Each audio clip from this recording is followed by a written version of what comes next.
전능하사 천지를 만드신 하나님 아버지를 내가 믿사오며 그 외아들 우리 주 예수 그리스도를 믿사오니 이는 성령으로 잉태하사 동정녀 마리아에게 나시고 본디오 빌라도에게 고난을 받으사 십자가에 못 박혀 죽으시고 장사한 지 사흘 만에 죽은 자 가운데서 다시 살아나시며 하늘에 오르사 전능하신 하나님 우편에 앉아 계시다가 저희로서 산 자와 죽은 자를 심판하러 오시리라.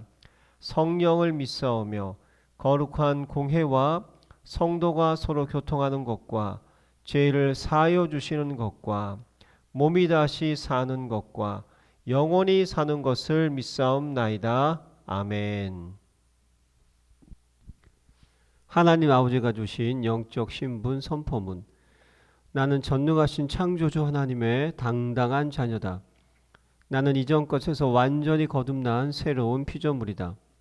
나는 그리스도 예수 안에서 완전한 자로 다시 태어났다. 나는 하나님의 사랑을 받는 보배롭고 존귀한 자이다. 나는 모든 것을 가진 부자요 이 시대의 복의 근원이다. 나는 캄캄하며 혼돈하고 공허한 이 세상을 비추는 생명의 빛이다. 나는 능력을 주시는 성령 안에서 무엇이든지 할 수 있는 자다. 나는 하나님의 자녀로서 주께서 주신 하늘과 땅의 상속자다. 나는 세계복음을 위해 선택받은 왕같은 제사장이다. 나는 천만 천사의 보호와 하늘의 영광을 누리는 하늘나라 백성이다. 아멘. 행복한 정식기도 시간입니다. 세상은 종말이 있고 심판이 있습니다. 세상 심판이 세상 종말이 없어도 개인 종말, 개인 심판은 있습니다. 그래서 그 이전에 우리는 예배에 성공해야 됩니다. 이게 하나님의 뜻입니다. 예배에 성공하는 자는 세상을 살리는 말씀의 흐름을 아는 것입니다. 우리가 예배하는 것이 나를 살리고 내 후대를 내가 살리고 세상을 살리는 첫걸음입니다. 자, 그러면 우리 말씀이 어떻게 흘러가는지 에스겔 47장 1절로 5절까지만 잠깐 볼게요. 그가 나를 데리고 성전문에 이르니 성전의 앞면이 동쪽을 향하여 있는데 그 문지방 밑에서 물이 나와 동쪽으로 흐르다가 성전 오른쪽 제단 남쪽으로 흘러내리더라. 그가 또 나를 데리고 북문으로 나가 바깥에 꺾여 동쪽을 향한 바깥문에 이르리니 본즉 물이 오른쪽에 스며 나오더라. 그 사람이 손에 줄을 잡고 동쪽으로 나가며 천척을 청량한 적 내게 그 물을 건너게 하니 물이 발목으로 차오더라. 이렇게 내가 의되 인자야 내가 이걸 보았느냐 하기로 나를 인도하여 강가로 가기로 내가 돌아가니 광자에 나무가 심이 많더라. 그가 이르되 이 물이 동쪽으로 향하여 흘러 아라바로 가서 바다에 이르니 이 흘러가는 물로 그 바다에 물이 되살아나리라.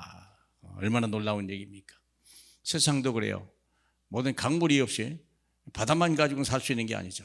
강물이 없이는 세상에 살 수가 없습니다. 그래서 사람들은 강추위에 모여 살게 되죠. 그러면 우리는 어떠냐? 영적인 강물이 흘러야 돼요. 영적인 강물이 흐르는 곳이 어딜까? 교회입니다. 생명수 강물이 흐르는 것이 바로 교회입니다. 그럼 말씀이 어떻게 흘러가냐? 성삼위 하나님이 예수에게 말씀을 이릅니다. 여기 보면 하나님은 이 땅에 예수 그리스도를 육신으로 보내면서 모든 하나님의 말씀을 예수의 말씀으로 바꿔주십니다. 그리고 성령은 예수의 말씀을 성취시키게 됩니다. 그래서 오늘날 죽은 자들이 하나님의 아들의 말씀을 들을 때가 오나니 곧 이때라. 듣는 자는 살아나게 되는 겁니다. 하나님의 아들의 말씀으로 집중해야 되죠.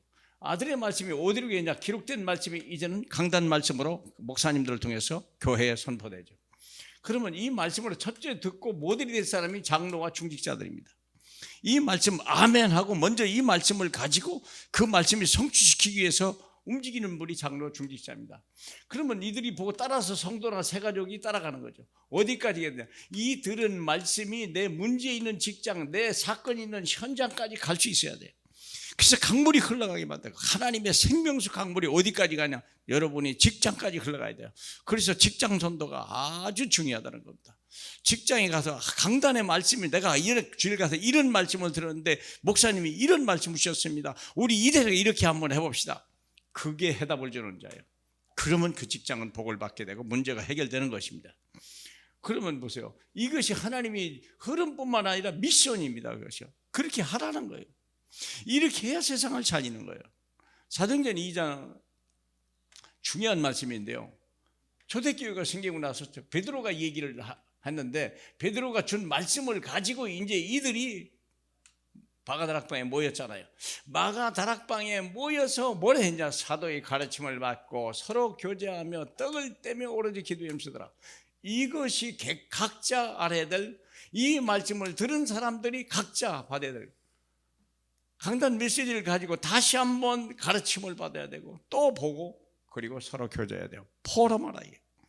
나는 어떤 은혜를 받았으면 나는 어떤 문제가 오늘 내가 응답이 되고 어떤 문제를 기도 제목으로 받았습니까? 됩니다. 나는 이 말씀을 가지고 내가 이 문제를 가지고 도전하려고 합니다. 서로 교제.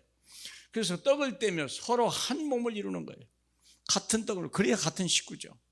그래서 같이 응답을 받고 누가 같은 떡을 떼는 사람이 그 형제 아닙니까? 누가 하나만 잘 되면 다른 사람도 같이 복을 받는 거 아니겠습니까?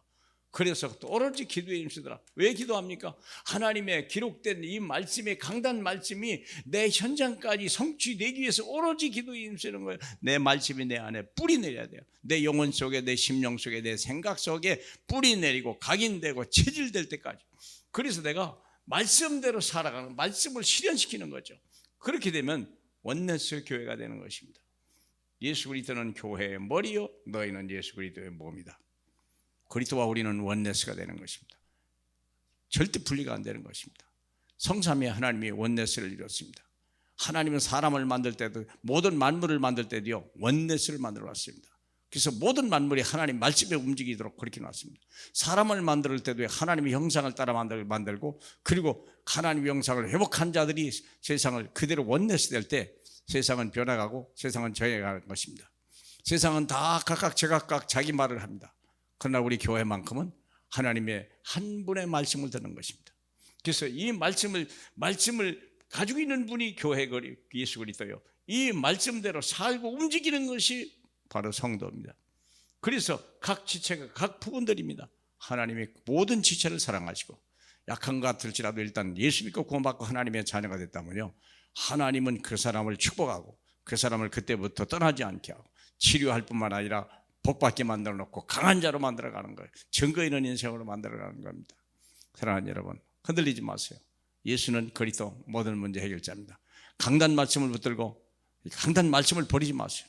많은 사람들 크리스찬들이 이렇게 실수하는 것이 강단 말씀을 버리고 현장을 나가니까 불신자보다 못하는 거예요. 여러분이 가지고 가는 그 말씀이 얼마나 살아있고 운동력 있는 것을 사람들에게 보여주세요. 자녀들이 보게 해주세요.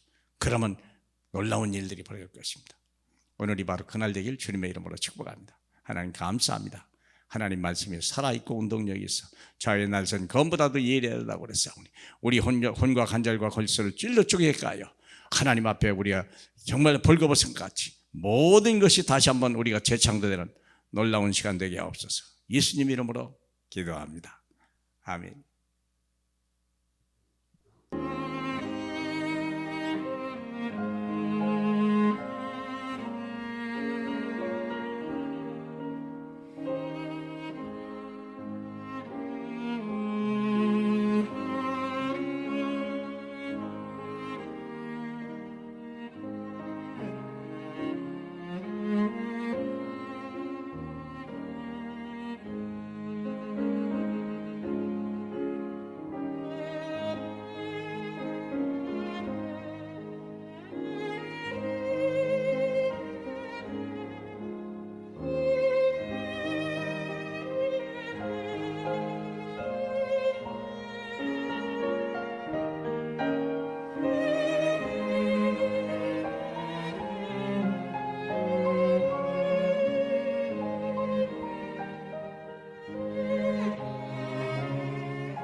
네.